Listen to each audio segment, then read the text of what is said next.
கோளும் ஒன்றாய் காண அங்கு கற்பகம் என்னும் கடவுளின் மெய்யில் சூரியன் முதலாய் 9 கிரகமும் பலவித குணங்களை கொண்டிருக்கும் எங்கள் கற்பக தருவில் அவை வரும்போது ஒன்றாய் சேர்ந்து பலனளிக்கும்.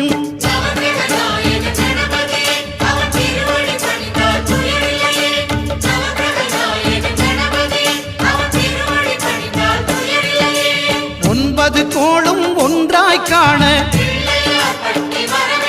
அங்கு கற்பகம் என்னும் கடவுளின் மெய்யில்